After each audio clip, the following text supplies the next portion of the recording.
All right, folks. Loft Sports here. Going to do a recap of the UConn 71-62 victory over the Illinois Fighting Illini. Kind of what we expected, right, Tom? You and I both went into the game thinking UConn was going to win, and they ended up doing so. I thought overall, I'll give my thoughts first here. Overall, in the first half, I was kind of disappointed, honestly, with Illinois' performance. I mean, a lot of their points really in this whole game really came from the foul line, and I think going into the half of this game, Connecticut was up, I think it was 8 at the half, Yeah, and it 8 at kinda half. just felt like UConn was fully in control of the game at Yeah, that point, agreed. and it really felt like that, and they did shoot better from 3 this game. Braylon Mullins was hitting his threes, even Solo Ball, right, he came up and he was making some shots this game too, which is great, and of course, they got contributions from Reed underneath in the paint. I think he may have had a double-double this game. I have to pull up the, box score, but I think UConn went into the half knowing that they had control of the game. It felt to me like Illinois just was playing kinda tight, or especially early in the game, and I guess, again, a team like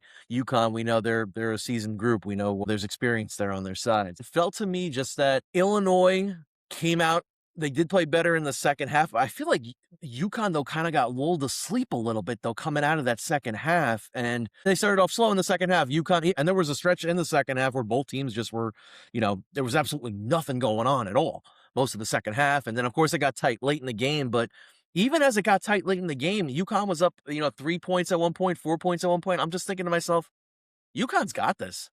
I think UConn's gonna take care of business, and they ended up doing so.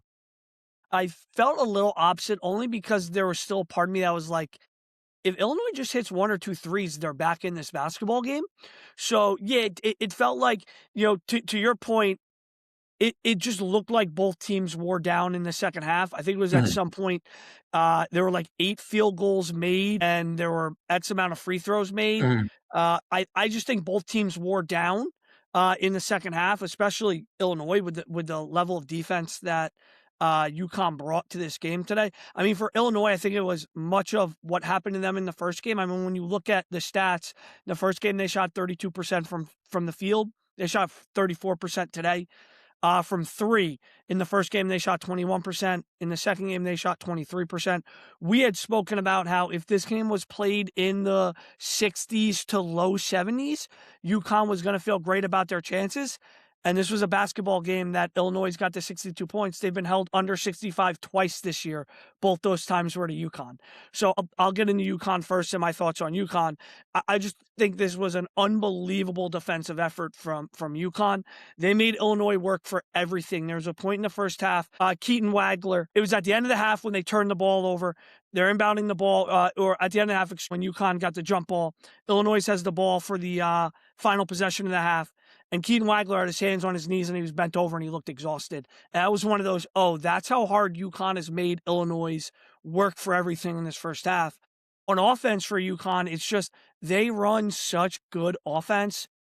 They always have multiple actions off the ball. So that means there are multiple screeners, multiple cutters.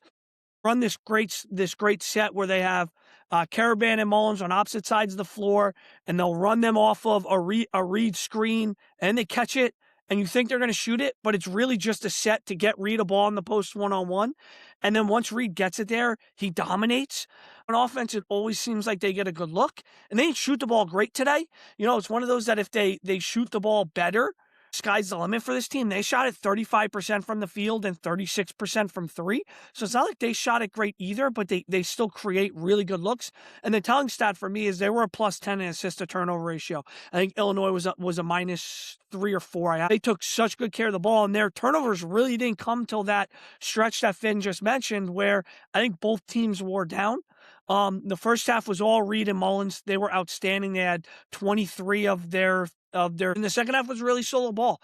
And I've spoken about how I've kind of been disappointed with what Ball has given them in this tournament. He was huge for them. He still made a Mhm. couple plays down the stretch where you're like, what are you doing? There's a play where the lead was 7 and he came down the floor, went for a layup to probably seal the game. If he just pulls it out and slows things down, it's probably a little bit more comfortable for UConn. Instead, he misses a bad layup. Illinois comes down, lays it in, the lead's back down to 5. But other than a couple of those plays, he was great. We spoke about rebounding. UConn needed to rebound the ball. everyone hit the glass for UConn. If you go Mhm. back and watch that game, their guards rebounded, their wings rebounded, Reed rebounded. I think he ended up with 11. Finn was talking about a double-double. He had one today. Yeah. They were a -1 on the offensive glass. It might have been -2 because there was a late offensive rebound when I was doing these stats. But that's if you tell us the offensive rebounding is at that number, I'm telling you, I think UConn wins this basketball game. They controlled the rebounding, at least on the defensive rebounds on their end. They needed to do that. And the guard play I thought was exceptional for UConn today. And we talked about that again in the preview, how they needed good guard play today. I thought everybody stepped up for UConn. If you look up and down this box score today, from every player, whether it was Jalen Stewart in 5 minutes, had a huge offensive rebound and then made a three. Massive minutes. Malachi Smith was great. Jaden Ross, it's the best he's played for them. Everybody contributed for UConn, but I thought the four guards were huge. Karaban, it won't look pretty, but he did everything he needed to do. Mullins was big, made big shots in the first half, hit the three late to seal it. Solo ball was great in the second half, and Silas Demery was excellent today. He was really good, yeah. He was excellent. He only had, like, I think, like, 7 points, but he was another guy hitting the glass. I think he had, like, 7 or 8 assists, right? 7 assists in the game. He played really well. Controlled tempo. He defended Wagler, and while we'll look at Wagler's stats and we'll touch on him in a second with Illinois, and I think he's a brilliant basketball player. Emery and Smith and Ball made his life hell on the offensive side of the floor. And Demery made the play of the game. He pulls down the rebound. They find Brady Mullins. He hits the three that basically sealed the game.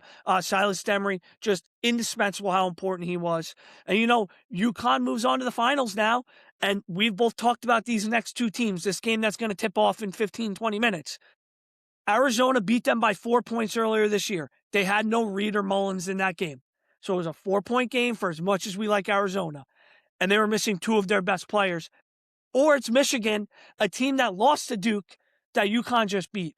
So I'll let you touch on your thoughts on UConn. I've rambled on a little bit here. But I think UConn goes into this finals with their coach, who, no offense to the coaches in the next two games, Danny Hurley's the best coach left in this thing. He might be the best coach in the nation. UConn's going to feel really good about their chances. And oh, by the way, they were 2.5 point underdogs coming into this game. They are going to be underdogs in the finals. They're going to thrive on that. Yeah, Hurley is by far going into the Final Four, as we spoke about, was the best coach remaining of this Final Four. And yeah, with him going into the championship game, UConn should, like you just said, UConn should be feeling very, very good about themselves. I will say this, I tell you, I mean, we know they came back last week against Duke. If I'm Duke, man, I'm pissed, man.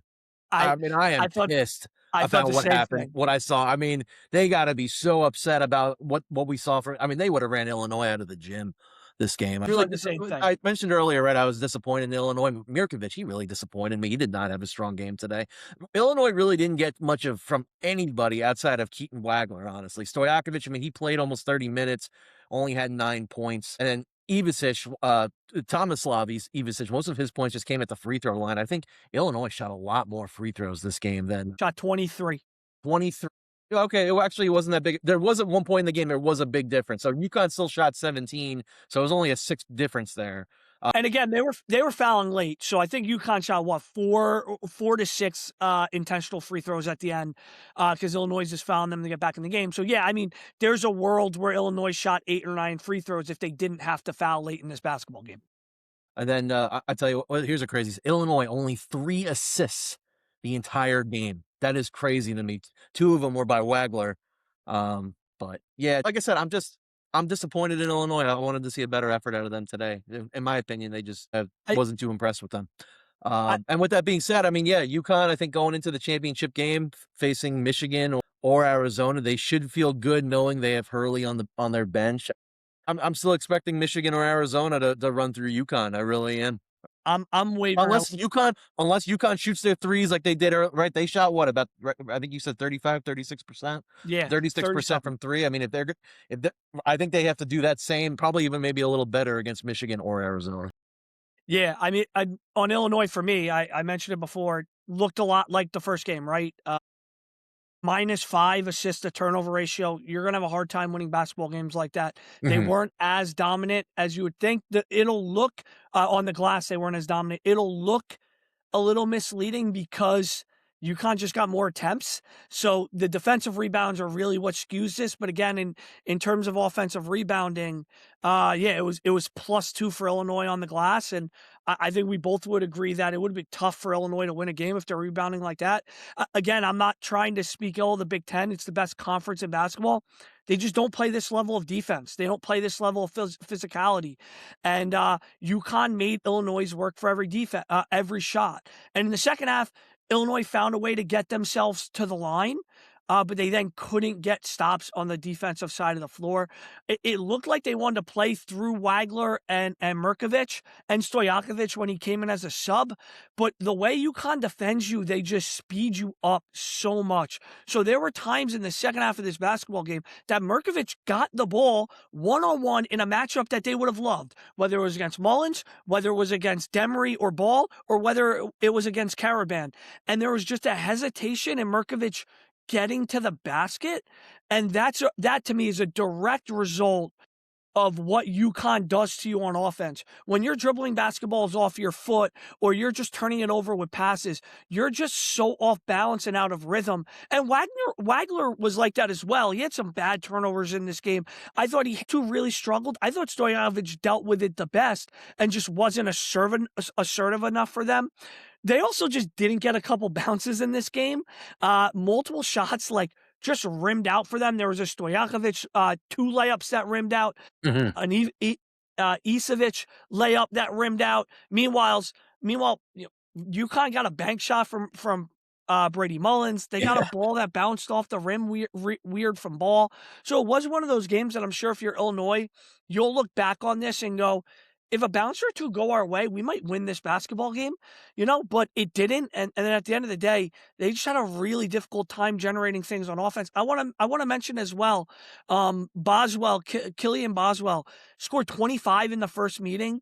What did he finish with today? I just had it up. Give me a second. He finished with 6 points today. Played 24 minutes, 6 points. I know he became kind of like second fiddle, but they really needed more from him if they wanted to win this basketball game. They didn't get anything from it. And I mentioned it before, I'll mention it again.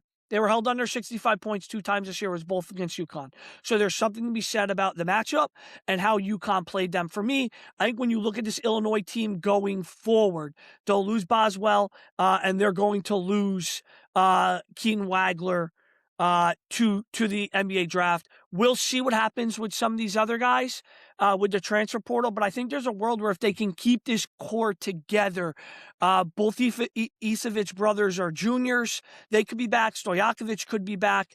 Merkovich could be back. I don't know where he's going in NBA draft talk. Now, again, the transfer portal's a thing, so we'll see if they get impacted by it. It's so But I hard to think predict it, right? It's so what? hard to predict Yeah, it's so hard to predict even what these teams are gonna be like going into next year with the transfer portal just lurking out there basically.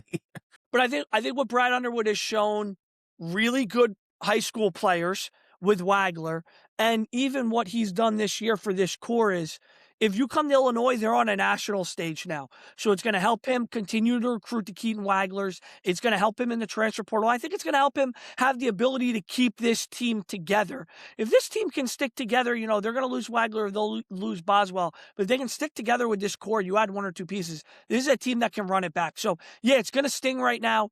You're a game away from the national championship. It always is going to sting, maybe a little bit more, not knowing with this new college basketball landscape. But with Brad Underwood and what he's built and the steps he's taken, you still have to feel good about the future of the basketball program here.